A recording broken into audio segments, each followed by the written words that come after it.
All right, it's about that time. I think it's about that time. Yeah, 7 o'clock. Great, perfect.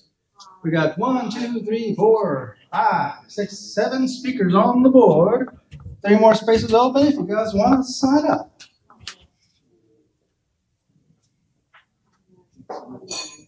All right. Click start streaming. Okay.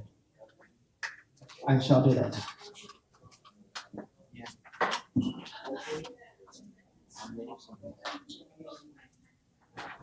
Next, click start recording.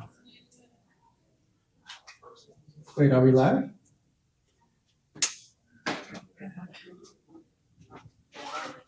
Oh. Wizard. Daniel the Wizard. Can you just double check my work? Make sure I clicked this right? I clicked one button, and I think it blew up. Where are you at? I'm over here in the back. What'd you do? I clicked start streaming. I clicked one button. Is it good? It says what? Okay, we're live. We're live. Thank you. All right. How's the camera look? The camera looks good. Okay. It's kind of in tight. Where's the remote for it? We should pull it out. That's a good question. That's okay. Don't worry about it. Is it this one? I don't know.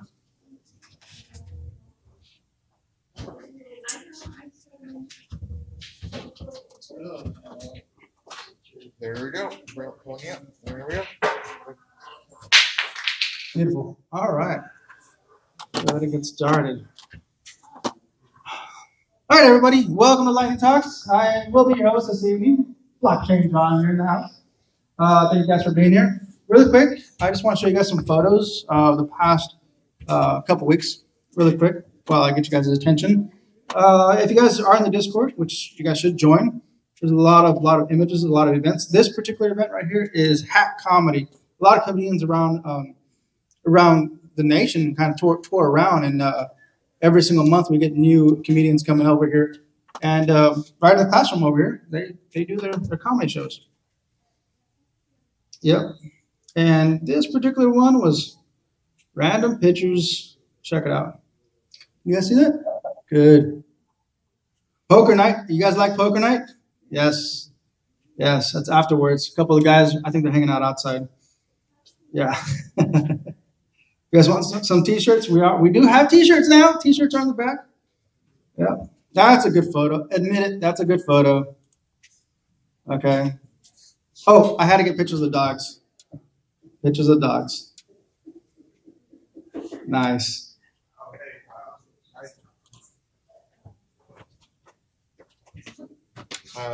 You have to hit transition to have, this is what's live. Thank you.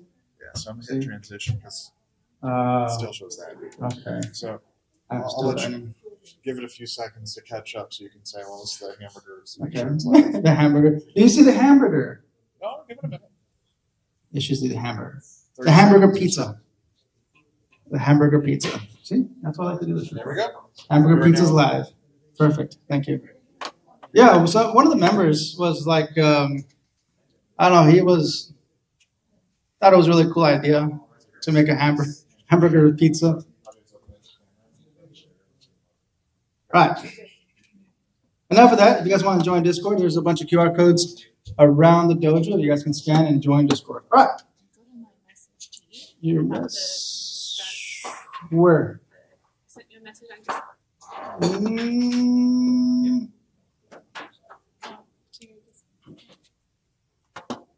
Tiana? No. Friends, new messages, requests. Everything down. Message requests. Over one. Oh. Oh, there we go. Okay, what do we have? Over there. There it is. Okay, perfect. Oh, there it is. Perfect. All right, I'll get to that. Oh, let me do that right now. Okay. All right, kind of out of order here. This is a new book that's going to be coming out. You said next week, right? Yeah, and next week? Here. All right, Chris. Where's Chris at? He's not here. He's not here? He's here? Okay.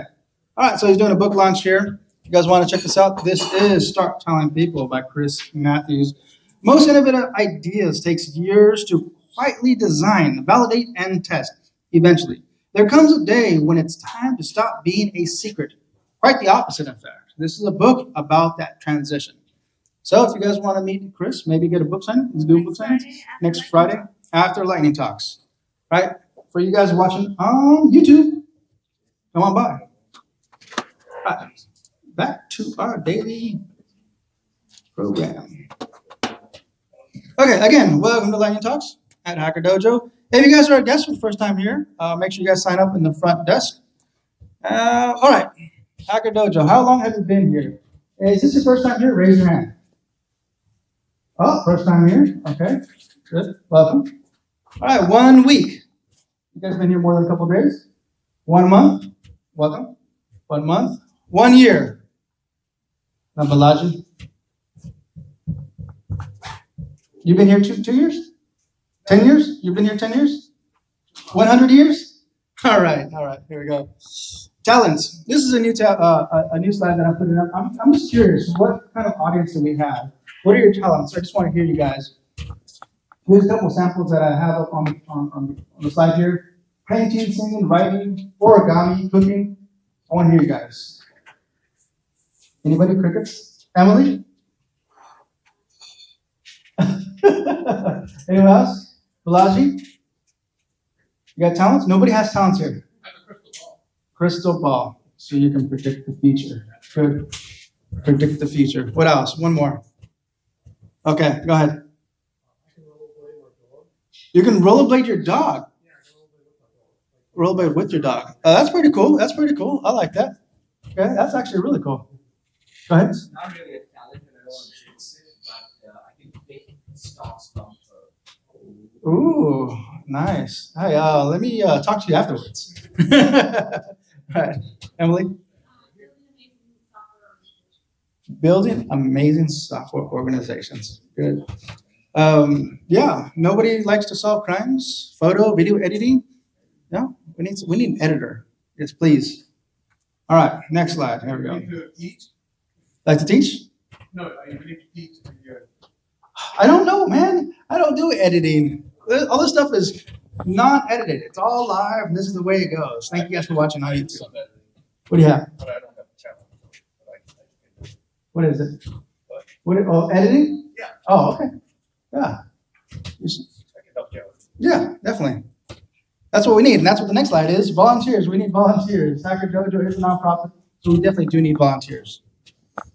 All right, donations and suggestions. There is a QR code. There's a Venmo QR code there. If you guys want to scan and donate to Hacker Dojo. It does help out with the offset of the barbecues that we have all the time, and helps pay the bills. All right.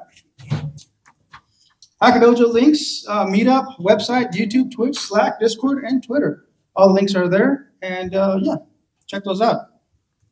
And a group photo afterwards. It would be really great if somebody can remind me afterwards, Blockchain John, we should take a group photo in the back. I always forget. I get so caught up in everything at the end that I forget the group photo. This is the ones that we got last time. Last week I forgot. Remind me. YouTube, remind me, YouTube. All right. All right, rule number 1 is be excellent to each other. That is the rule of Hacker Dojo. Our speakers will have 5 minutes to talk. They do have pretty much, what do we have? We have Elon Battery, let's see, JBRM, custom Discord, decentralized manufacturing with underused manufacturing robotics. Interesting. Laser onboarding, and macro and crypto. Cool. And with that said, let's go ahead and get our first speaker up. Balaji, welcome.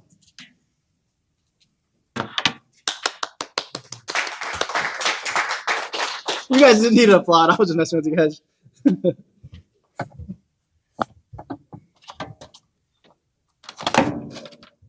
Remember Savage, John. Oh, and by the way, it's obviously all being recorded on YouTube. It's that. I mentioned it as well. While Balaji gets set up here. So while Balaji gets set up, go ahead.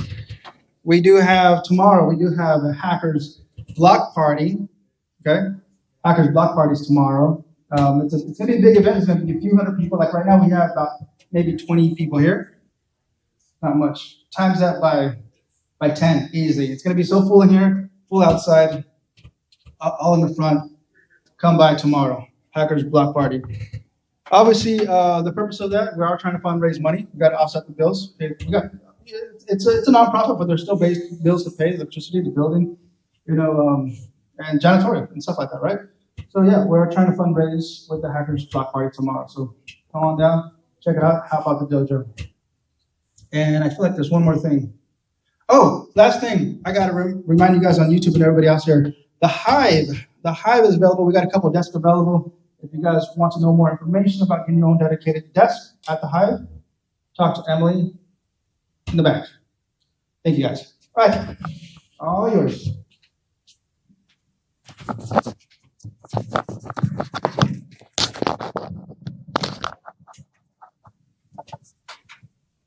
Hello. Is it on? Hello. Yeah. Hi, I'm Balaji. I'm a software consultant, work for different companies, including Toyota and General Motors before. Based on some experience in that line, and also I work in biotech companies like Genentech area. So to combine the both experience, I come up with some funny concept called Elon batteries. So Elon Musk is one of the inspirer for me to create some new ideas which I presented before. One of the other area is batteries, which is we are facing lithium scarcity and rare mineral scarcity also. So to compensate, we have to have some other way of resource for getting battery power. So I come up with the biology background based eel is one of the electric fish which I have seen in Georgia SeaWorld, I think. It is produce electricity around 650 volts, which can knock down people. So this eel has the capacity for producing sodium-based ion electricity. So I thought, why not create one based on this called Elon batteries. So if you think if we can modify genetically and create a form of eels, so this is electric eel form, like battery packs we can create, and which can produce biological electricity, bioelectricity we call. Even the fireflies create using the sodium ion blinking electricity.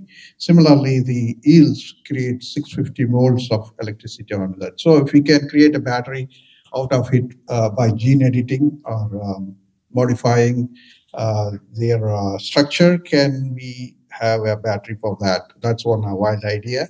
So as it is creating electricity, but it has to be modified to create more. So the other idea I was having is the coconut. Coconut is also having some electrolytes. It is widely available. Why not create one from car batteries from that? Harnessing the power of nature, basically. So, it's not moving. Okay. So based on the some of the modification of genetically, we can create some electrolyte dense coconut, which can create some electricity that way. So those are some of the ideas in to make it some are more cool also. We can use it. Thank you. You got 2 minutes for life. Come on. 2 more? Yeah, 2 more minutes. You want to add a little bit more? You good? No, I don't have any more questions. Do we have any questions for Balaji? You know how much current that stuff produces? Like the eel produces a lot of voltage, right? You know Yeah. how much current produces? Around 650 volts. 650. And how many amps? I'm not sure amps, but That's the old icon I know. In all of this, you have to answer 2 questions, both to names. Oh, okay. Anyone else? Good. 600 watts. 600 watts. All right, Balaji, thank you. Thank you. So that works too. All right, we got fast flyers. Alexander, come on up. Fast flyers. Interesting. Fast flyers. He's good? Yes. He's good? All right. So far, I like a smile. Is this your first time talking up here? It's my second time Your coming second out time? here now. All right, Definitely, yeah. cool. Welcome. I'm really pumped. Do me a favor, just introduce yourself, give us a little background so everybody can know who you are. Yeah. Yes. Where are you?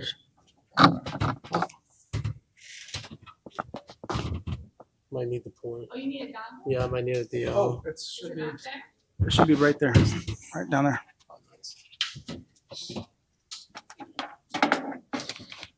Yeah, so my name is Alexander. It's my second time in Hacker Dojo. Came for the hackathon last time. It was amazing. Found a great technical co-founder to work with now. So we're building this together and looking forward to the future of fast flyers. So we stand some full screen here, slideshow. We don't have it on screen here. Oh, we're doing this. Happened last time too. Actually, you had to drag it across. Let me see. Where's my mouse? My mouse is over here. So I gotta do the. Where I do this? I get this. Okay. All right. Cool. This. Okay, great. Now we're on track. Okay, awesome. This is fast flyers. How often do you see this? How often do you see this in a coffee shop? Cluttered window spaces, cluttered community boards that just don't get noticed anymore.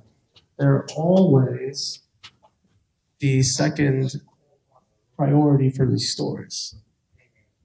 You have window spaces that are cluttered, and of course, you have this that builds up after a long time. Ads that don't even exist anymore. They're not relevant. They're throw to waste. Businesses that don't even exist anymore. You name it. Actually, this one right here, mind you, all these ads are taken by me. These pictures are taken by me. This is my own on-the-ground research. This flyer specifically went to the store owner. I was like, hey, you take flyers? I have one I want to drop. He goes, oh, no, I throw those out at the end of the day. What is that telling me? This advertiser is losing all of this money there, so it wasn't really helpful for him. Right here, we have a picture in City Hall. If you want to advertise in City Hall, you can throw up a flyer with a piece of tape if you are cool with that district person. Here we have Uber taking advantage of an abandoned building. We have restaurants that have repurposed newspaper stands that don't really work anymore. And we have a pillar that definitely has had the issue of being torn down often enough that they need a zip tie. So the problem here is that these places that want to advertise for free have the issue that they need visibility, right? They're not getting the visibility they need. I go through more problems here. This is in a VC meeting and reiterating the issue that people want visibility, but no one remembers that they need that visibility. You have one person, right, that did a startup pitch showing that, hey, this is my company, that come fund me, right? Also, you have the issue of a retail store that is now advertising another retail product in their own store. So it's another example of spaces and stores they don't even realize they are cross-advertising their competition without even realizing it. So that's another issue that I've noticed. Screens that don't not being used. This is the one picture that's not taken by me. But as we can see, unutilized screens, no one really watches them. You're not going to call for an ad on the highway, hopefully, So yeah, check it out. Fastwire is an on-demand advertising platform that connects advertisers and the store owners. Our mission is to enable businesses to monetize your screens and provide a hyper-local advertising network for their customers. We want to transform the way advertisers are creating seamless and profitable experiences and establish a robust network that drives small business engagement.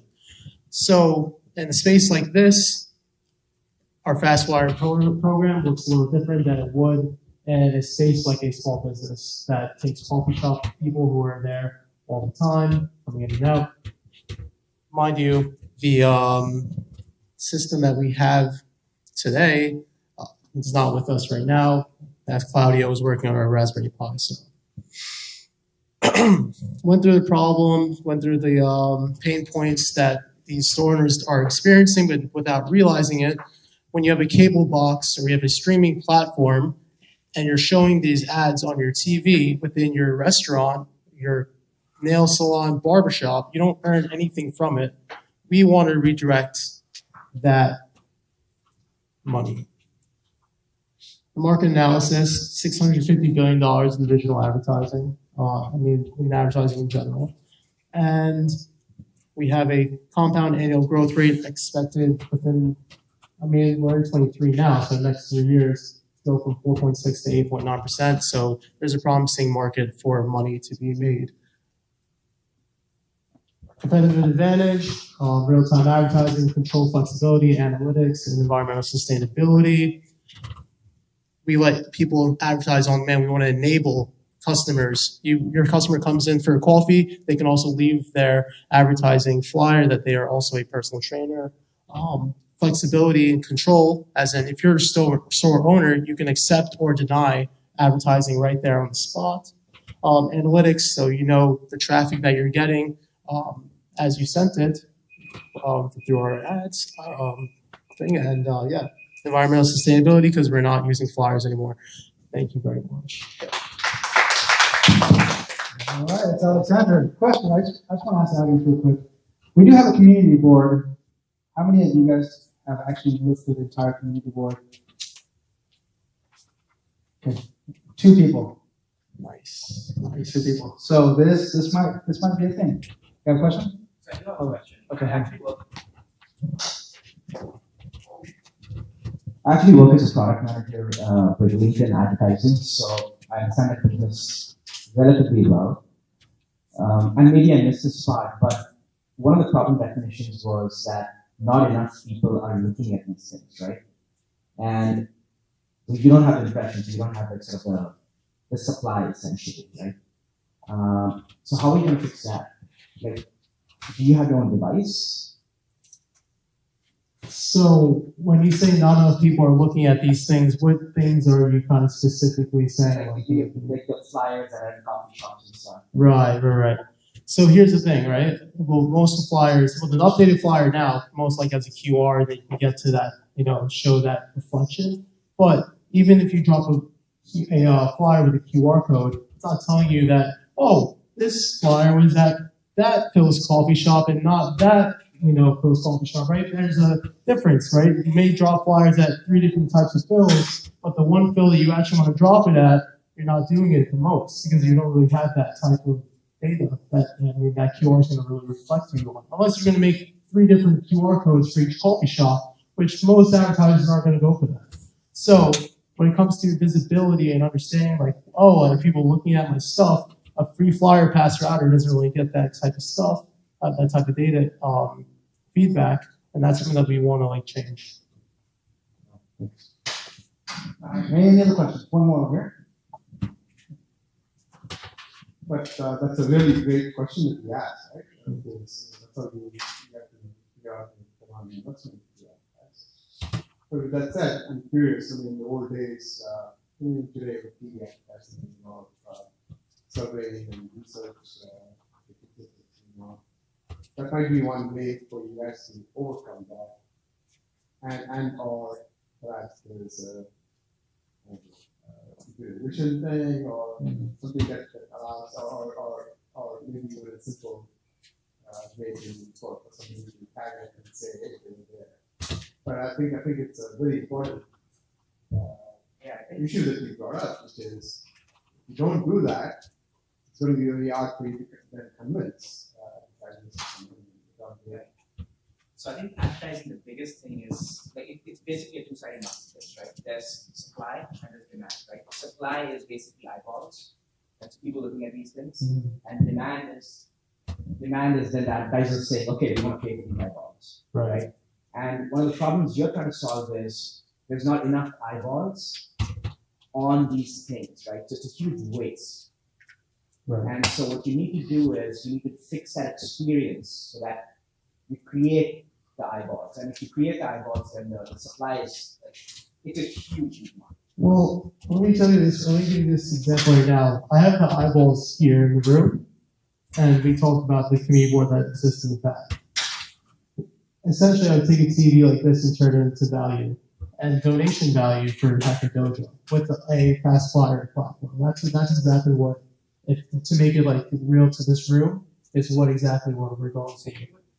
And maybe I missed that part. So you're saying you're gonna like the eyeballs are there, but they're not going into the community board. Right. So you guys are gonna basically have another device where your platform is running and all the ads are shown. Like how that part is not. I'm not sure about that. So it's for a screen that already exists, old technology. That's why we go for old screens that already exist are just not in use, not providing value. We're gonna help this business provide value on the screen, and that's value in a lot of different ways because we have a bunch of self-starters in this room that want to get that visibility. And because it's hyper-local, people know that, oh, I should go look at that because I know it's going to be about something that's relevant to this community in a sense, in one way or another. So that's also the other aspect of it. We've come to the point now with the community board that you stick on where people are sticking on top of each other, right? It doesn't get the visibility it needs anymore because now it's just become a back thought. Now, if I can repurpose a screen that's not in use, that's the goal of the fast line product. Thank you, Alexander. Thank you. Thank you. Thank you. All right, Jim, we got Jim next. What about Jabrian, right? You want to get your laptop? Jabrian. Anybody want to take a jab at what Jabrian is? Crickets? Yeah.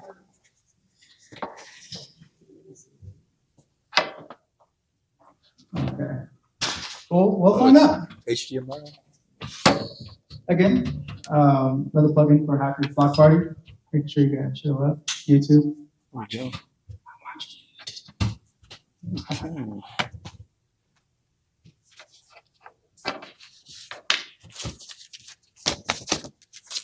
Hi, everybody.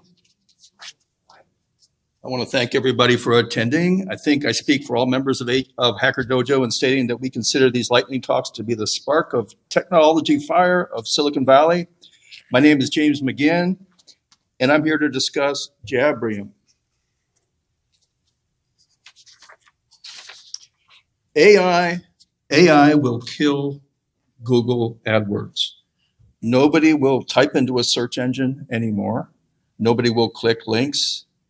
And an extremely lucrative opportunity emerges. Conversation is a new monetizable unit of interaction.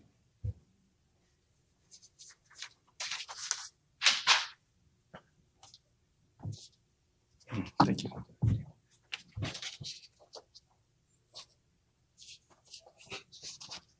So the solution, if conversation is a new monetizable unit of interaction, is a conversational interface. Conversation is innate to humans, like nothing else. But the question comes up, why hasn't it been done before? And actually, it has been tried before. Back in the 1990s, there was this unified messaging movement, and they tried to design a user interface around the concept of a conversation, but it ended up just being not very usable. It was not a good user experience.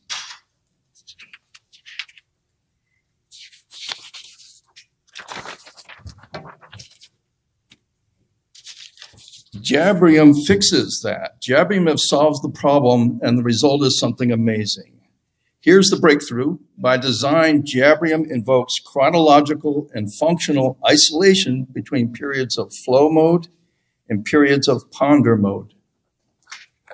Speech to text and text to speech is the basis of the threading that's essential to Jabrium's ease of use. The threading, of course, is that these are conversation threads.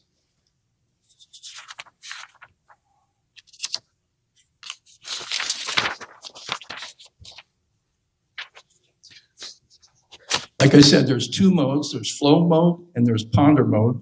Flow mode comes first, and flow mode involves just listening or reading a recorded message and responding or reacting to it verbally. Flow mode is not about perfection or artistry or comprehensiveness. It's about authenticity of reaction, freedom of expression, and, well, flow. Many will find flow mode exhilarating.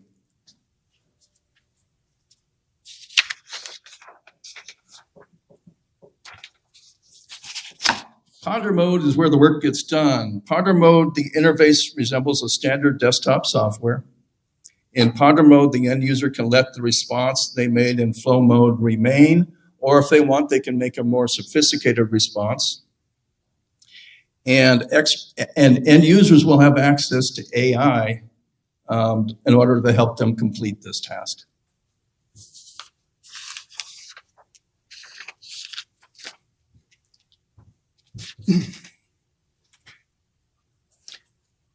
Jabrium's ponder mode contains a marketplace for third-party AI developers.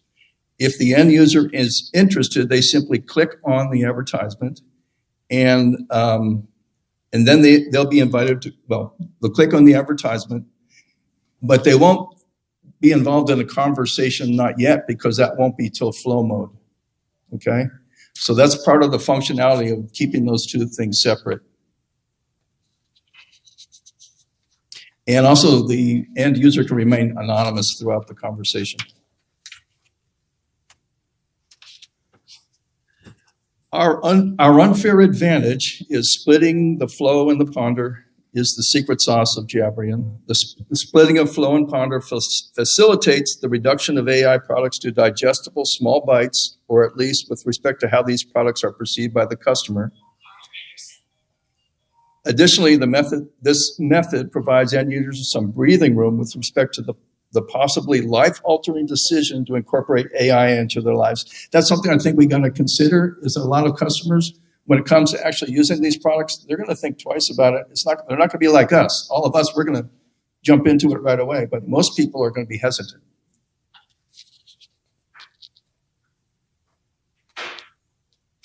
And ultimately, we do expect the end user to start using Jabrium, or even the ponder mode for that matter, as their central desktop experience, in the same sense that they use their desktop now.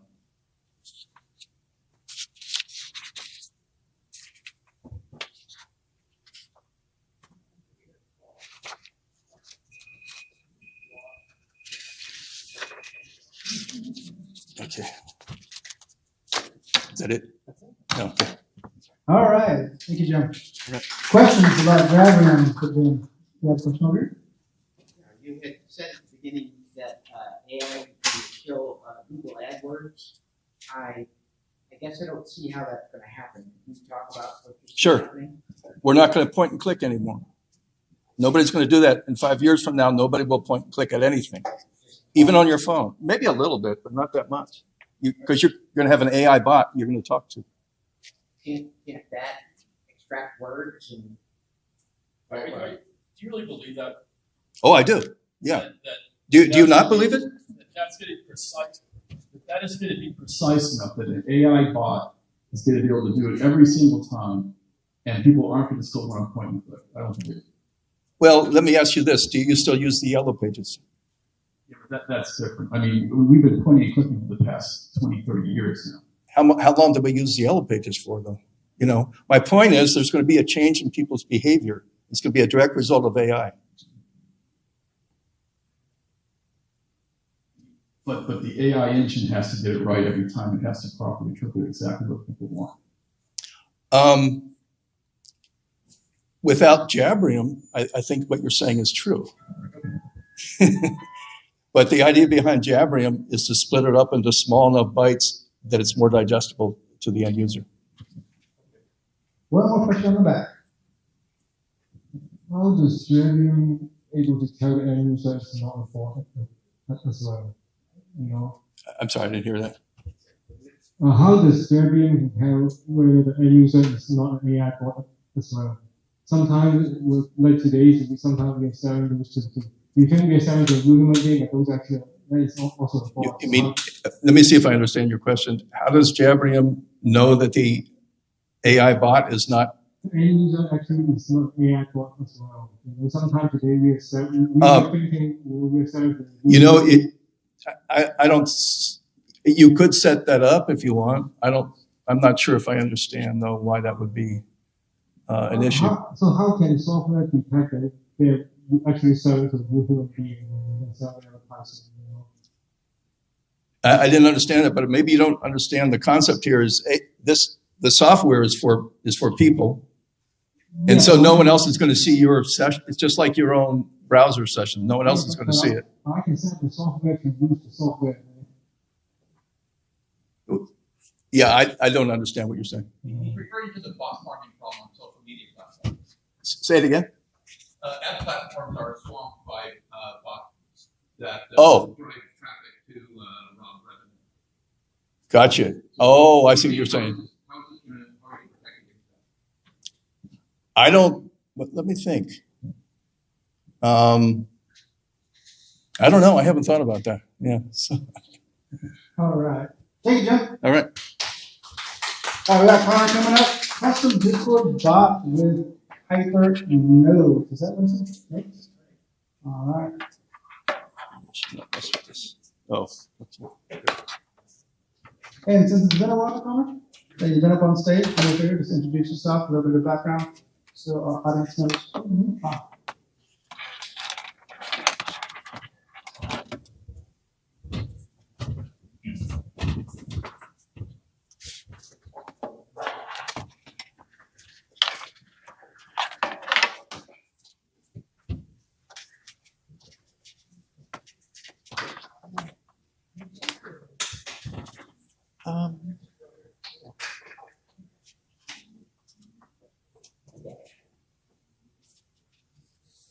All right, hello, I am Connor, and I'm working on this chat GPT-based startup called Hypernodes.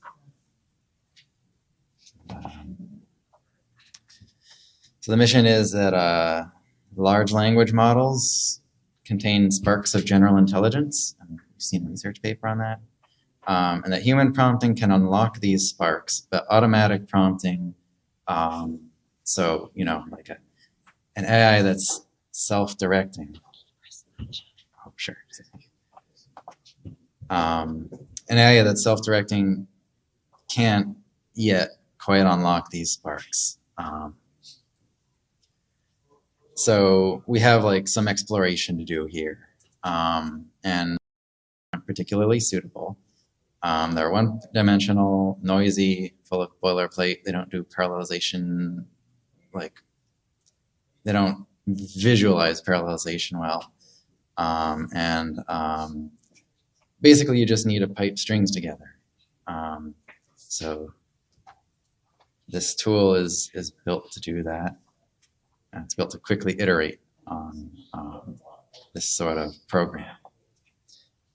And I'm gonna cut my slides short just so I can do a quick demo. And this demo is a Discord bot. It's a programmable Discord bot. And the default one has this sort of quirky AI personality. Let's say I'm a new user and I want to change the personality of the bot. So I'm starting with this incognito tab to have no existing user data. So I'll come in as a new user. But the Wi-Fi here is a little bit slow. Sorry. Bear with me a sec. So why don't I show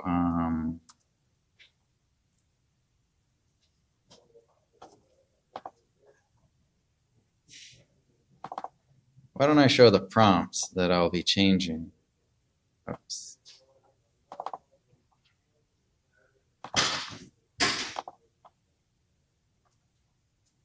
So this is the bot. This is the Discord bot, and this is the personality prompt. So it has, it tells it who it is, and it has like some few shot examples of how it's supposed to talk. Some of these are generated by GPT-4, by the way. So, but now say I'm a new user, and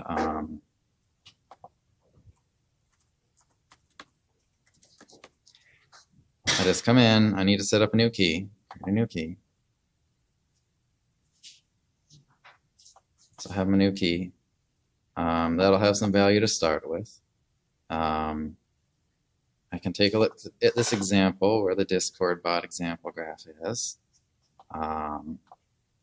So here's that prompt, that personality prompt I saw. And say I want to change the personality to act as a over-the-top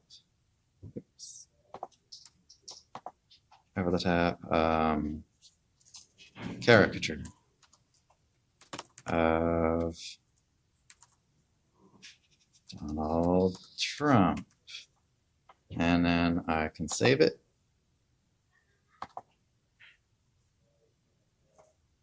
And here's a link that I can give to my Discord bot. I just paste it in.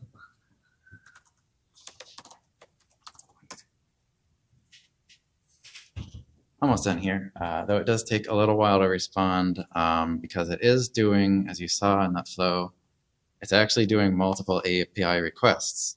So this bot, it's not just something that responds to all of your prompts because that's not very human-like.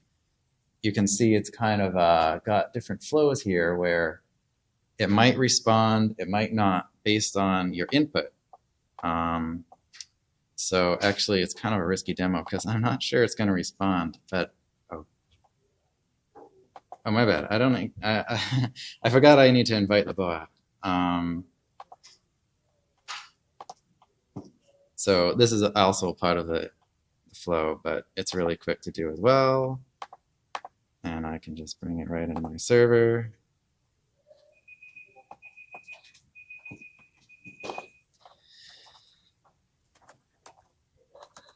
Let me just paste this in, and then I can ask for questions.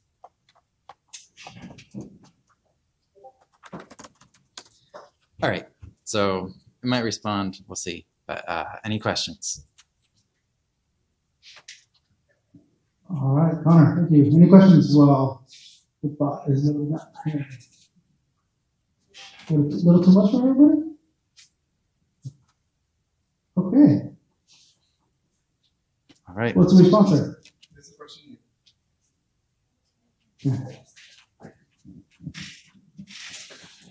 So I think you mentioned your model, the foundation model you're using is ChatGPT. So if you're going to use this common model, how do you prevent others copying your idea? I'm not really too worried about that. I already do have, I mean, there's already people who are doing similar things, but so far, I do it best in that it's like the easiest way to quickly get started with programming with ChatGPT. But yeah, it's not the idea that's the problem. It's more the execution, in my view. That's the work. All right. Thank you, Connor. John Connor. All right. Tito, decentralized manufacturing with underused was manufacturing robotics. Hello, Hey everyone. Introduce yourself a little bit. My name is Tino Go. I'm the founder and CEO of Bahu. And so we're decentralizing manufacturing with underused robotics. So this idea came up a few years ago when I tried to get a bookcase for my house. I couldn't find it, and I discovered to get one made was a medieval process. And I found that frustrating because I knew the state of the software, the CAD and CAM software, and the automation it drove. I thought that I should just be able to imagine something and it should start self-producing. So that's what we've built. We built that translation layer, that abstraction layer between what someone wants and what a machine does in a distributed network. So the distributed network matters because global supply chain shipping and warehousing consumes 40% of the $35 billion industry. So $15 billion just gets disappeared in freight and warehousing and other inventory distance-related costs. And customers can't find the products they want often. And to get something custom-made is super expensive and it takes a long time. So our solution is we design things parametrically so that every product that we sell is available in millions of variants, dimensions, colors, materials, hardware selections. So it feels very custom to the customer, but it's actually just a simple file change on our part. And when we get a sale, we send the file and the materials to a local manufacturer in our network. We're currently in 30 cities around the country in our beta, and now we're scaling. We've got 1.5 million in the sales pipeline. And for multifamily, we found that we're competitive with multifamily with imports on a landed cost and an operating risk basis. And we're also competitive with traditional manufacturers, US-based manufacturers, because our process is so much more streamlined. So that's our go-to-market. Multifamily and single family through a self-service product configurator so that designers and contractors, after they have their final elevation layout done and site measurements are done, they can simply order custom cabinetry at 60% of typical custom pricing, delivered about 5 times faster. And so we're raising right now, and our go-to-market is to have at least one dealer in each of the top 60 metro areas with one manufacturer nearby, and at a penetration rate of 2 $15,000 custom kitchens per month per million people, our sales will be $80 million and producing about $28 million in gross margin. And that gross margin is completely redeployable into growth and tech because we have no CapEx. We have no working capital needs. We have no inventory. We have no complex logistics. And so I'm looking for folks to help at multiple levels, either customers or collaborators, and we're also raising some growth funding too. That is our beta website where we were testing with furniture. So with that beta website, we sold custom desks to Googlers when Googlers was setting up home offices, and we sold custom desks and produced in 12 cities around the country before that program ended. And soon we will have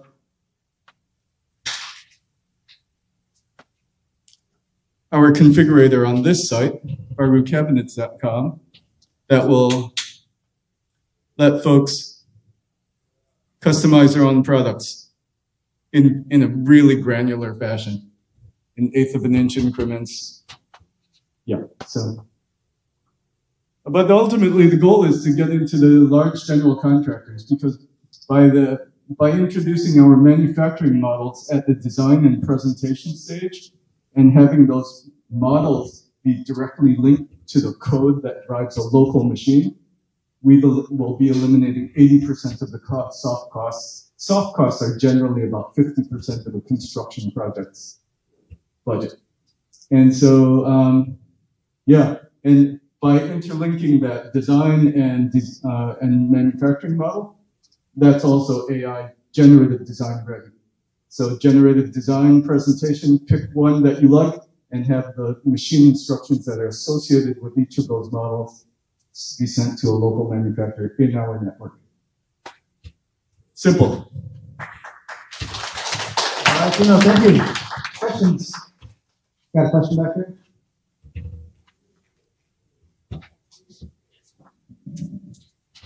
So it's very interesting what you guys are doing. But I'm curious, how do you handle the different objectives that a contractor has versus end customer that you're also going after? I didn't hear your question.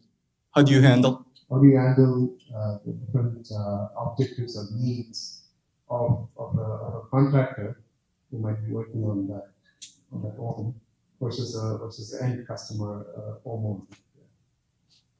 The contractor does what the homeowner wants. The contractor orders what the homeowner wants to install. The homeowner approves the design. Okay. And the typical process is a drawing is submitted to the local manufacturer, and the manufacturer takes a couple of weeks to draw shop drawings and manufacturing instructions and a product and a custom quote. We've eliminated that quoting process. So it's go from client approval into a product configurator, and they get immediate pricing at 5 different levels according to product grade, a material grade. And out the backside of that, upon payment, comes our material list that we convert into POs and machine instructions that we send to a local manufacturer. Okay, so who does the configuration on the configuration on the measurement? On the what? On the measurement of the custom cabinets. The contractor generally does field measurements of the room, of the kitchen, and they identify exactly the field measurements, and then you can adjust all the internal cabinets to fit, as opposed to the traditional process of buying standardized cabinets and having these spacers all over the place. Yeah. Well, pretty cool. Thank you. All right, that's pretty cool. All right. Any more questions? One more. Here you go. Great. Thanks for great service. You guys just do cabinets, and my second question is, for like customized homes and things like that, is it mostly just for high-end homes, or is it at a basic level for anyone who's from college up to the guy? Yeah, last year we did 2 property flips, and we were competing with IKEA with one, and KZ Kitchens, which is a Chinese import warehouse, for another. We won those 2, and the third project, which was going to be more modest also, but it blew up into this $107,000 custom home remodel. And during that year, as we were fulfilling, as I was doing the measurements repeatedly because I kept making mistakes, I learned about how broken the industry was. And so this year, we're architecting into our operations our inherent advantages, competitive advantages, and that's why we're delegating all the product specs to the designers and contractors. Okay. All right, thank you. We got Nick coming up. Nick, hey, where's your personal AI assistant? Where is your personal AI assistant? Where is my personal AI assistant? Not in there, is it? Oh, I get my own microphone.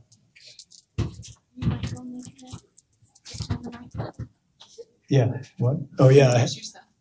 I have no props. I'm Mick Fitzgerald. I'm the co-founder of Style of Life. Originally, I was a automation and robotics application researcher. My first startup was the Automation and Robotics Research Institute in Fort Worth, Texas. That belonged to the University of Texas system. I got bored with industrial robots, and about 10 years ago, I shifted my focus to automating care systems, and specifically at-home care systems. The reason for that is that we're in the middle of a care crisis. It involves everyone. Everyone here is touched by it. Every institution and society is affected by it, and the solution to the care crisis, part of the solution, is to use technology and automation to improve the effectiveness and efficiency of our care systems at home. Back about in 1963 is when the problem started. There was a transition that affected the whole human race, where suddenly we went through an inflection point where population growth started to decelerate. There were two things that started that problem and persist today. One is a decrease in fertility. The 15 largest GDP nations on earth all have below replacement rate fertility. What that does is it builds into the economy a loss of labor surplus. But at the same time, the benefits of technology have given us increased longevity. So now we have a situation with our care systems where we have lots of older people, and we still have a lot of younger people, and they have to be taken care of, and it has to be done at home. We need to automate, but how do we do that, right? What do we do? How do you automate care at home? It's a service systems problem.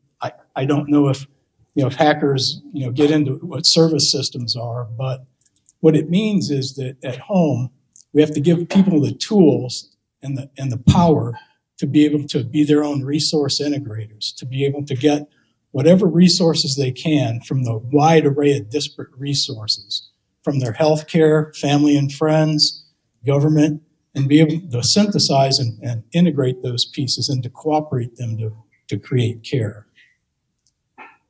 To do that, we're going to need to have a lot of personal AI assistants.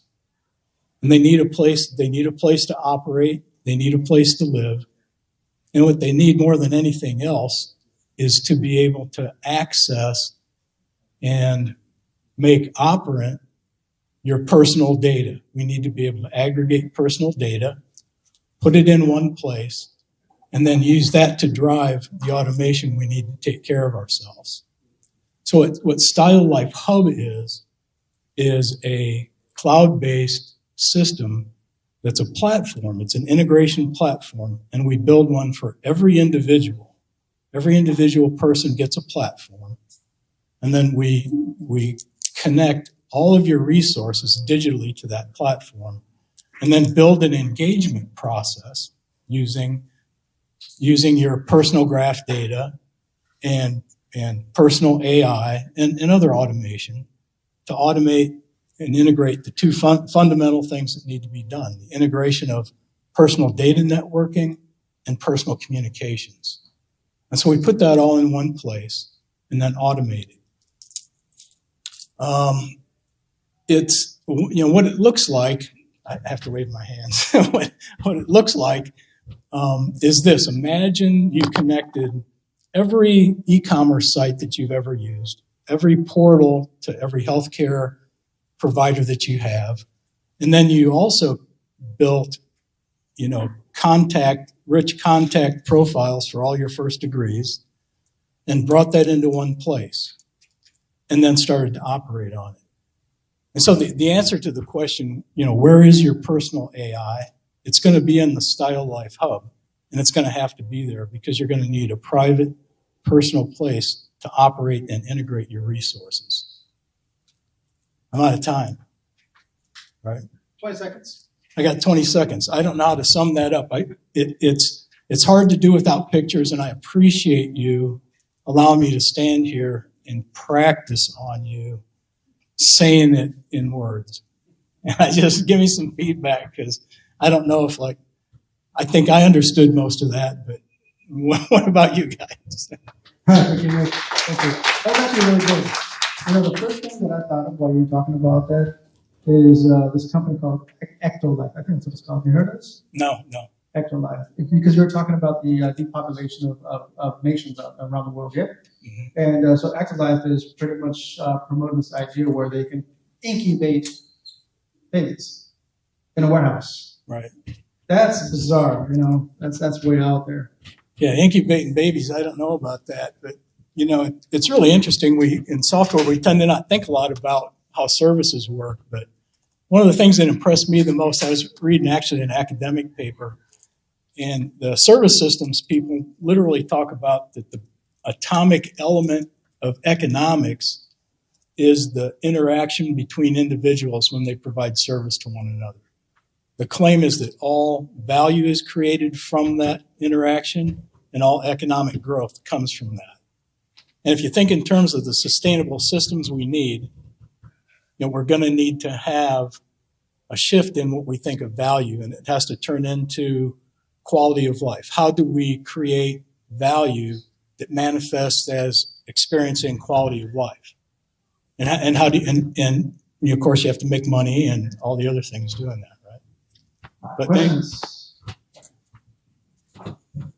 yeah, I had the same idea last week. I presented about a drone. It's called Bus for Nurse. So when it is like a watch, which can call 911 when they fall down. So similarly, a drone can help in some way when they are at home, they need to take medicine or something you can deliver. All right.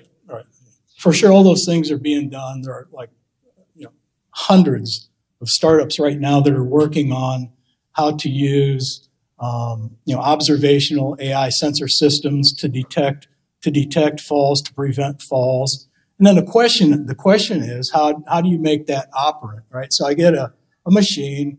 Somebody hacks some software together and it goes, oh, I think this old person's going to fall, right? When an old person falls, if they get hurt and they have to go to the hospital, that usually costs $5,000 or 10, and then they get hurt. So how do you operationalize that? See, that's the problem. How do you take, oh, I think somebody's going to fall, and then turn that into action and a solution, right? So that's why things need to be integrated. You have to be able to have complete solutions. Yeah, I think I just had two thoughts. The first one is, I mean, this seems like a huge problem.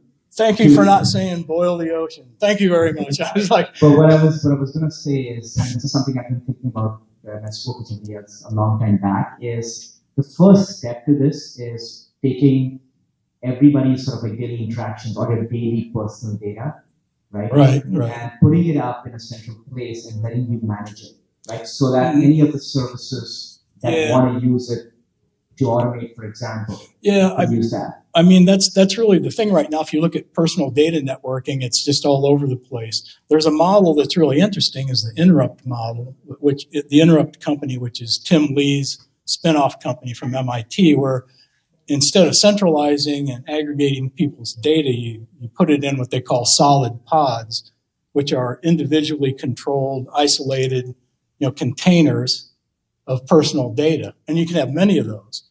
And so imagine that I have, solid pods that have data. And then when I need to aggregate to operationalize, I can do that. I can aggregate into one spot. And in our architecture, we put a personal data store in the cloud inside of a container with compute and then with an automated networking system that and also controls and things like that. Right. So a lot of the controls are automated with just using personal graph data, to drive things like, launching communication networks on an instance by instance basis, right? The kind of things that we want to do. I know it sounds complicated. I didn't make it that way. It just that problem, like that in itself is a huge, game-changing business. Right? Which part? The part around aggregating or some kind of an architecture, some kind of a place where all our personal data lives safely, and we have there are 4 or 5 companies globally over the last 18 months in the shadow of AI. The personal data systems companies have started to pop up with applications globally. And my favorite companies are Interrupt, DataSwift. There's a company in Australia that used to be DigiMe that now has a different name. And they're all doing the same kind of things. And it starts out with digital ID as a thing. But if you want to look at one that is, these guys just happened to have most of our architecture in a more general purpose form is a company called Prefina. Let's go ahead and look it up, Prefina. And what they do is they put personal data in a cloud, and then they allow applications to be developed that use your personal data to essentially create personal assistants, which in that case are, it's more like mediative AI, where you build a mediative process that goes shopping for you or that gets health information for your specific needs, that kind of thing. It's a good idea. It seems very important. But how far along are you? Do you have even a little prototype, or is it just research? We did some POC testing, and I'll tell you how we did it. It's I won't take too much time, but my co-founder used to work at Intel, and one day he said, why don't you just the stuff on Google, the dots, and you got all these tools that fall down. Why don't you whack something, or hack, I guess is the word, hack something together that does a lot of what you want. At first I was, that sounds like bullshit. But then I said, wait a minute, he's right. And we built a test hub surface where we give each consumer gets a personal identifier that's their name, their phone number, and an email address, and then of course within that constitutes a URI. So we have everything you need to have a single point of contact. Then we would use that to sign up for all kinds of different accounts and start driving the data into the single point. It became apparent right away that, damn, it's I can hook this up to 100, e-commerce sites, labor platforms, government agencies, and we just turned it up and said, fire away. Social media sites, just turned up everything and just hosed it with notifications and data. And that's the neat thing about it. We put an automated engagement layer in there that filters that information out, that in an intelligent way identifies what is relevant and important to the user. And then it also gives you the ability to, somebody's talking about yellow pages. You can have your name and phone number and email address on your t-shirt, and anybody in the world can try to contact you, but they have to be registered, authenticated, validated, etc., before they get in and get processed. And we lost that, and we need that. We need that sort of a transparent place to communicate. Now, we're still going to have to maintain our back channels for doing our illegal stuff, right? Because you're not going to want to do it in a transparent network. All right, thank you. Next speaker we have Jim. AI, what is it? Talk to books. AI talk to books. AI talk. Okay. I have come up with something to change the name.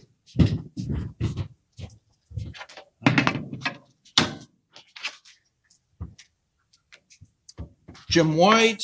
I think I bill myself as Jim White. Some regulars will have dealt with me before. Jim White. Ex-Google. Ex a lot of other things. Very excited about ChatGPT 4. So was talking to so imagine there's a lot of self-help books out there of every variety, and I think a lot of people are interested in these books because they would like to get advice from the person who wrote it, which is probably not practical in a lot of cases. And so they try to write these books and break them down and give you easy to follow instructions. And I think, yeah, those are all great things to do. And then look at another YouTube. And so anyhow, the one came up this week, and I picked it because it was small. The PDF 360K, this is 50 questions for co-founders, and these guys who are experts in advising startups and co-founders, they had cooked this up amongst themselves over years in a document.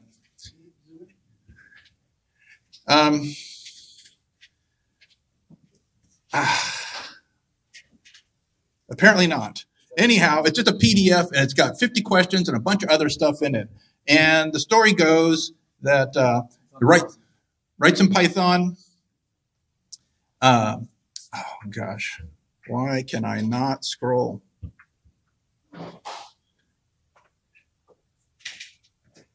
Anyhow, so this is a Jupyter notebook running a Colab using some software called LangChain. And so I use some Python code to drop the PDF, ask Google Drive to turn it into a Google Doc, save that as an HTML file, because it turns out processing PDF files is very complicated. I don't know if you noticed, but there was all kinds of formatting in that PDF.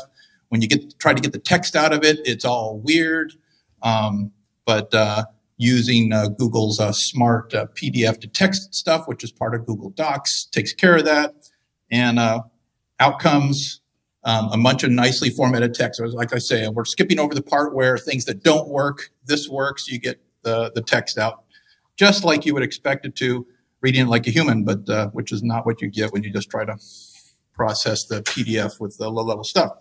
So give this to document summarizer chain and LangChain to say, just give me the 50 questions for the co-founders. Don't change any of it, but ignore all the garbage. I just want the 50 questions. And lo and behold, there's 50 questions. And like I say, it may seem wonderful when it all works, but not surprisingly, if you're a software developer, you know it doesn't work the first time. So anyhow, we take things, so if you know about LLMs, context sizes are an issue. So we're just going to take the first 10 questions of the 50. And so then I do a little prompt engineering, which is I write this prompt to tell ChatGPT what it's supposed to do. And it's going to be a nice, friendly coach who's an expert on startups, and they're going to guide me through answering the 50, in this case, 10 questions. So we paste these two pieces of text together. This here is a visual drag and drop tool for building lang chains or lang flows for doing things like interacting with ChatGPT. So I know it's very small, but that's that text that we just calculated on the previous page, the manually written prompt, the 10 questions, and this is some template stuff that's used for the conversation cycle with the LLM. So we've got our OpenAI key in here so it can talk to ChatGPT, initialize it, and we open up, and I've already been having a little conversation, so I don't have to start from scratch here. Hi, where do we start? It knows that I'm having a consultation session. I want to talk about co-founding. 1 minute? Cool.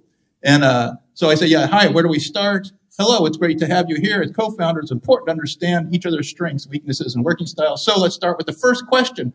What are your strengths and superpowers beyond functional expertise? And so I say, it's hard to say. I like to think I have a crystal ball. And it's being friendly and cooperative, so it doesn't, look at me funny. It just says, that's an interesting way to put it. So it doesn't mean you consider yourself intuitive or good or pretty. That's a very articulate way to say what I'm being pithy about.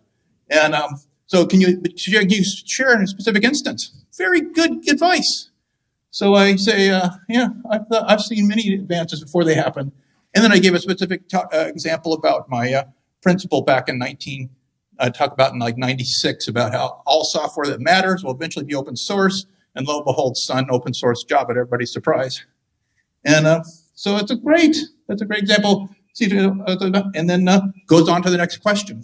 And it's a much friendlier way to have a cooperative person to go through this very challenging thing like answering 50 questions. And of course, we're just going to do one at a time.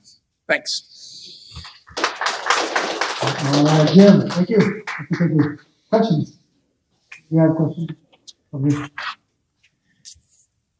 So have you tried Bard, Google's LLM? Well, I did while I was at Google, which I left in April because I'm excited by ChatGPT 4, not by Bard. Now, maybe Gemini will be worth spending time on. But ChatGPT 4, I'm a computational linguist. I went back to school. I've been working on this stuff since literally the 70s. And ChatGPT 4 is the thing that made me quit Google.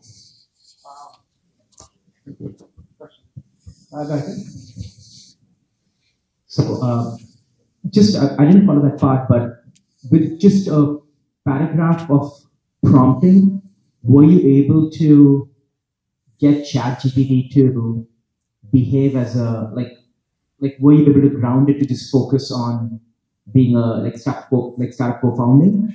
Yes. So there's like 3 sentences in the middle of there. So most of that prompt was the beginning of it was the boilerplate that you'll see in for ChatGPT in LangChain. But there was a few sentences inserted in there talking about focus on one topic. You're going to be very empathic. Explore the direction of the conversation with the human to find out, where they want to go and what will work for them. Because if you don't put in stuff like that, then you'll get like you've probably seen from ChatGPT where you say, oh, what do I do about X? And you'll get a wall of text and 7 bullet points about everything you might possibly do about it. So, but you give it some directions about how to be empathic and interactive, and then we'll have this conversational, interactive, step at a time kind of conversation. So it can be a very good coach. I think we've got one more over here.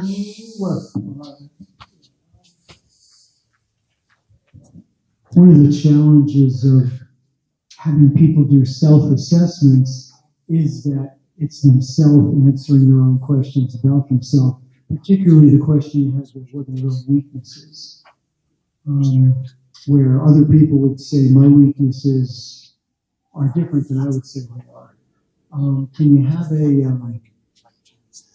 drilling down kind of questioning to refine the broad questions down to narrow, so you could have types of weaknesses, and then your system would make an assessment of the likelihood of your own answers in those weaknesses, or for each of your questions? I mean, everything's possible. So here, I don't need any devil's advocates. So what I'm looking for is supportive, empathic interpreters.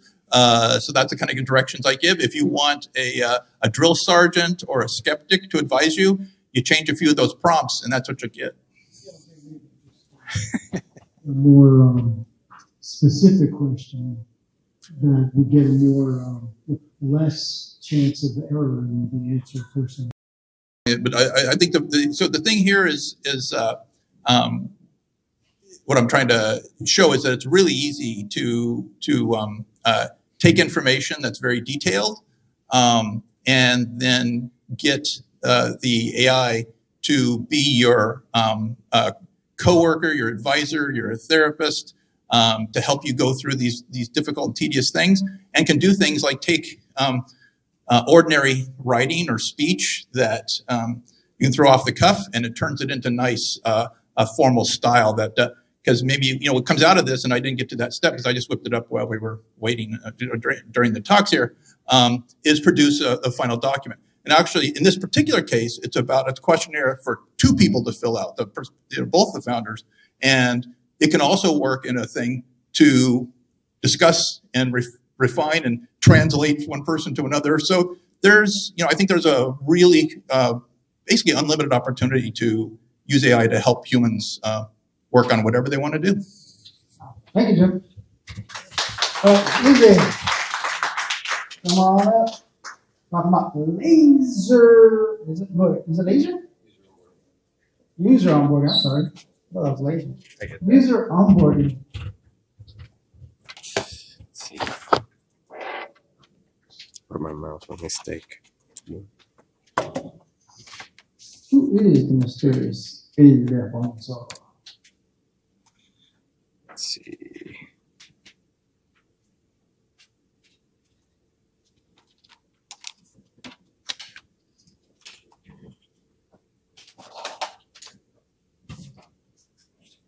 Introduce yourself. 1 second. Go. Connecting. Extend. Going. Oh, it's probably the different. It's probably HDMI thing. Yeah, it's useless. Alright. Oh, okay. That makes sense.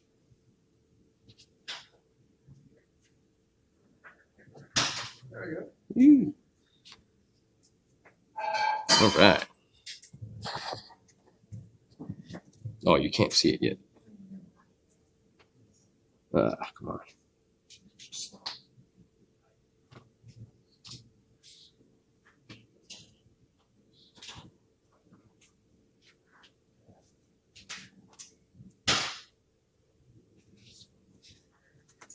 Wow. To go to the next desktop. It's not showing. My browser. It's weird that it's showing my desktop, but not my. It's extend extreme. That's what's happening. So I'm trying. But this would happen. All right, guys. This is a great start. All right. I'll take a moment. Don't forget to join us tomorrow for the Hackers Block Party, starting at noon. Hamburger pizza? There might be hamburger pizza. Yeah, come on by. Emily, are we going to have hamburger pizza?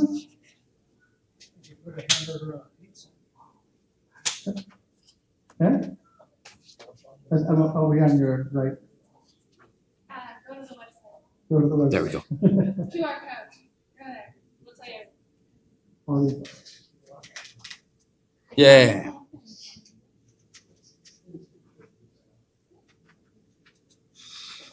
Okay, that was a minute. Cool. How's everyone doing? You guys awake? Yeah. All right. We're good? Is it working? Is it working? All right. All right, everybody. How's it going? My name is Ildefonso Prieto, and today I'm going to be helping you guys to convert more of your free users into paying customers.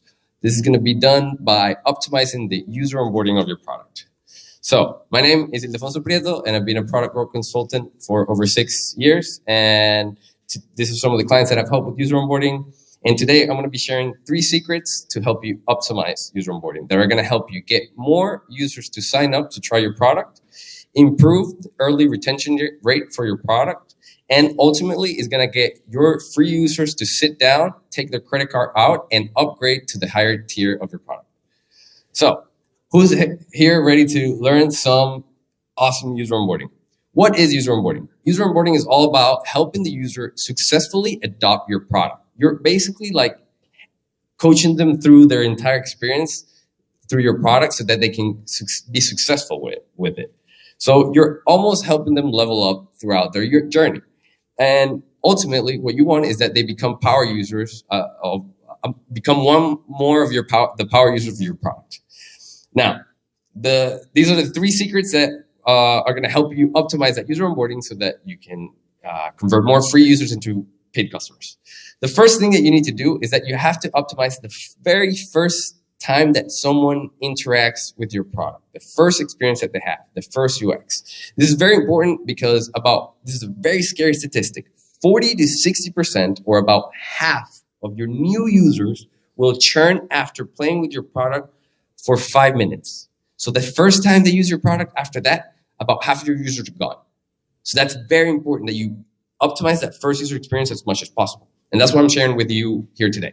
And this is the first UX framework. It's 3 simple steps. The first thing you need to do is define a goal for the first user experience of your product. Then you map out the journey from the moment they sign up to the moment they achieve that goal that you set and defined. And then once you have that mapped out, you optimize the journey as much as possible. So those are the 3 steps. And basically, if you work on that very well, you'll be able to optimize that first user experience so that the user leaves the first time of using your product much more likely to successfully adopt your product. These are just some testimonials. But let's jump into secret number 2. The secret number 2 is that to optimize your user onboarding, you don't actually have to become a super expert on it. What you can do is get users to tell you what you need to fix in the user onboarding of your product. So you don't have to become an expert. Normally, usability testing is very hard, but in today's age and with the technology that we have, we can do remote usability testing in which in less than 24 hours, you can get all the research that you need to get done for your product. So I found these products and I couldn't believe it. And I put it to test with one of my clients and it was amazing. And basically you get all these recordings of the people using your product and you'll be able to literally see what they're struggling with. And it might seem so dumb to you because you're a power user. It's like, why are you even doing that? But to a new user, they don't know your product. So they're just going to stumble around everywhere. And you need to see that so that you can fix it. And this is how you do it. So basically, you don't have to become an expert. You can just user test. Okay, and then secret number 3 is going to be all about getting more people to sign up for your product so that they experience that user onboarding experience that we just polished in secret 1 and 2, right?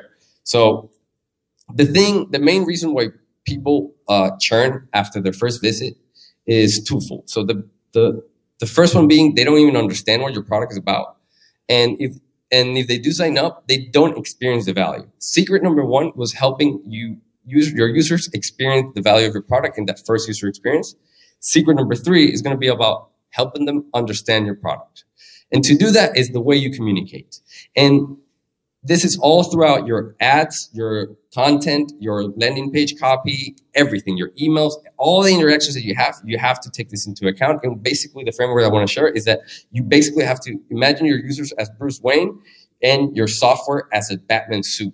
And together they become a super powerful superhero, right? And you never want to talk about the features of your product. You want to talk about that moment, that desired outcome that they get once they're wielding your superpower that you give them. So that's one of the things, how you get people excited to actually try to buy your product. The other thing that you can do is give proof that your product is going to solve their need. So this is testimonials, reviews, and case studies. The other thing is make it easy for people to sign up. So I had a client that asked for 14 things, but they really needed to ask for 3 and a password. So make it easy. Obviously, you guys are all like this, but if you want to talk more, feel free to reach out to me. Here's my LinkedIn, or just talk to me after this, and I'll be happy to schedule a call, and we can just talk and geek out on your user onboarding. Perfect. Thank you. Questions? Here you go. I think it was the second step where you captured what the users were doing. What was that? How did you do that? What was that called? What was that tool? So there's a bunch of tools. If you look in Google remote usability testing, you'll find a bunch. The main one being user test. But the one I would recommend, low key, user brain. It's the best service, quickest, and most affordable at the same time. Cool. All right, any more questions? Good, thank you. All right, our last speaker of the night, we have yes. Where are you? Oh, he's already back there. Okay, macro and crypto. So it does this pretty much weekly. He gives us an update of what's going on with the market. So yeah, he does an update there in the week. Pretty much good stuff. He pretty much our guy that closes out Lightning Talks for us. Thank you, sir.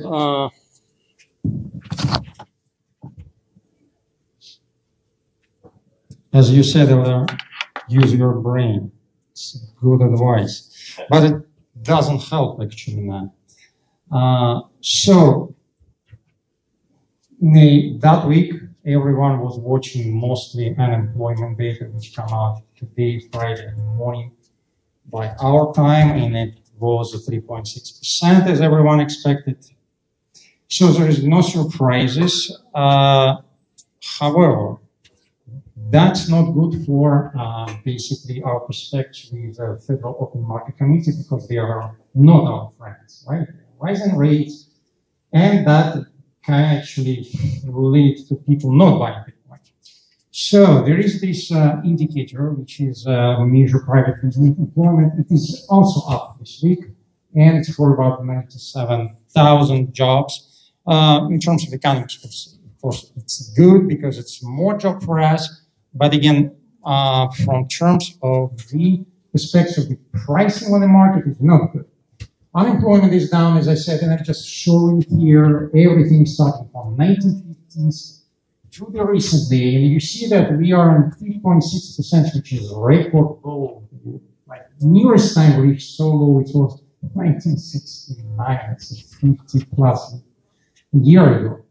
So that gives so much ammunition to the hawks in Federal Reserve that Many on the market start to be disillusioned with its perspective because it can still hike and we can still experience pain because of that.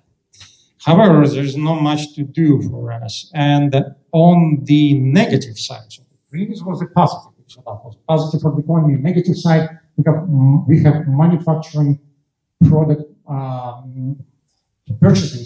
managers index, which is a forward-looking indicator. It means that there is a purchasing managers all across the country. They are looking at their stocks and saying, okay, so next month we're going to buy more than the previous one because we believe in the economy. So it's a traditionally important indicator to prognosis the future. And because it's down more or less, we're saying, okay, manufacturing going to be slowing, economy going into recession. But it's not necessarily true, but that's how market looks at it right now. The result, NASDAQ was crazily volatile, not characteristic for NASDAQ on such a phase. So it means that traders undecided. Same is here for Bitcoin. We got this huge dump from 21, almost $1,000 after everyone panicked on Thursday data when, again, this employment come out. But then someone stepped in as usual, tried to buy in. More or less perspective, we're probably going to be fluctuating this a little bit on the downside. Still not certain because everyone expecting something to move market either up or down. So, not kind of good for everyone to want to step in the market. How much time I have left? I have left. There's no seeing the screen, 2 minutes. I just want to add a conclusion. I want to put here 2 graphs because many people asking whether Bitcoin is a gold or not. Definitely not, because you see the gold is on all-time highs. It's fluctuating, trying to get over 1,000. Many expect me to go over, but technically speaking, you see this like a funny head and shoulder starting to appear, or double top on the technicals. So maybe we got like step down. That gold is very much contingent to what's going on with the United States dollars, and it has nothing to do with Bitcoin. But so many people in our space, they are saying, forget about gold, go to Bitcoin. But you see that gold is still, its volatility will go so much lower than Bitcoin. So the people who want to preserve their wealth, that's probably still the choice. And then I got here the price of silver, which is another alternative, but mostly that's 2 definitely different commodities because industrially gold has not too much there's not too much to do with gold except jewelry and electronics a little bit, but silver is huge on that. And lately, many people start to prognostize that consumption of silver will increase because of the solar panels and because of the new energy. So might be we're going to be up there. So that's it for today. Any questions? $5 for the question. How can they get in touch with you? $6 for the question. So this is just market data. So what is your product? So what, this is just market data. I mean, what is it? Yeah, my name is, sorry, I always forget to do that. My name is Sweetlo. You can find me on Telegram. And we are agronomics.com. That's digital wealth managers perpetual contract, which means that we're starting with $100 of your money. We try to grow it steadily, but long term. That's basically what we do. All right, your money manager. Like a portfolio more. Maybe don't touch your money because you just send your money to smart contract. So we have nothing to do. We just design smart contract. All right. So do you have like a bend towards Bitcoin? Are you like a money manager that leans towards crypto and stuff like that, or do you look at other things? Crypto's off to the side. Okay, so ideally what we aim to do is to replicate all the available commodities in like financial instruments from the CeFi or centralized finance to DeFi, decentralized finance. For example, you can trade oil futures right now on some platforms. For example, on Binance Smart Chain, there is gold futures, there is oil futures, and there is soybeans futures, I'm not mistaken. And you can replicate what you do with your digital wealth, so with your like regular wealth, you know, how to call it, fiat wealth, with the digital wealth. That's what we try to give our clients. Why it's good? Because basically, if you are traveling, or if you're not, like, if you're doing many operations in different markets, your fees are drastically less in DeFi. It's just catastrophically less. All right. So I follow this. This is what I spend most of my time doing. Okay, is following these markets. All right. Is it fair to say that you are trying to work in the alternative economy of digital stuff, like you have like the normal currencies, the fiat currencies, the normal economy, then you have the whole crypto world, you know? I'm objective, sir. Okay. We are part of the normal world. All right. The sort of like offshore, if you will, you know, non-regulated. You're not doing that. Another objection, we are regulated. Depending on the countries, it's only in the United States they do not provide any clear guidance regulatory. That's all this conflict going on. But yes, of course, all regulated. However, of course, regulation is giving us much more freeways right now. It's still like mostly outside of the regulation. That's allowed to do many things which cannot be done in CeFi. However, still it's legal. It's not like we're trying to hide your money from taxes. Right, but you have to do it offshore. You can't do it in the United States, right?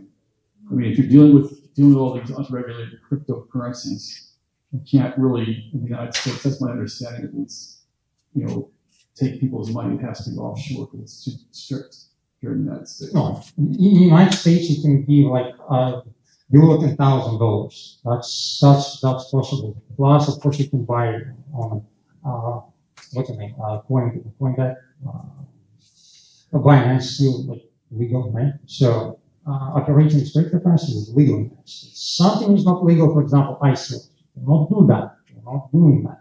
But owning crypto, transacting in crypto, you can do that unless, of course, you don't forget to report the virus. But that's your personal responsibility. So then what are you doing actually? All right, sir. Thank you. Better wrap it up. All right. I do want to plug in one last thing here. Block party. And we playing poker today. Oh, and poker afterwards. Yes. At 9.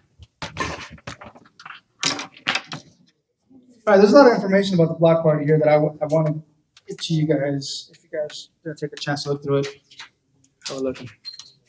All right, the block party, it's on Meetup, so definitely go to Meetup if you guys plan on attending. This is important because there's a link here if you guys want to purchase a food ticket. Food is important. You guys need to eat, all right? And we're doing a fundraiser here for tomorrow, right? Oh, sorry. There you go. Hi. Okay. You click on that. You click on the link. This is what pops up. All right. The food's gonna be about $11. $11 per ticket. So make sure you guys get you guys' tickets there. Okay. I just want to let you guys know. Get you guys tickets. Otherwise, it's $15 at the door. Yeah. No. Okay. All right. With that said, you guys, thank you guys for hanging out with Lightning Talks here at Hacker Dojo. And until next week, catch you later.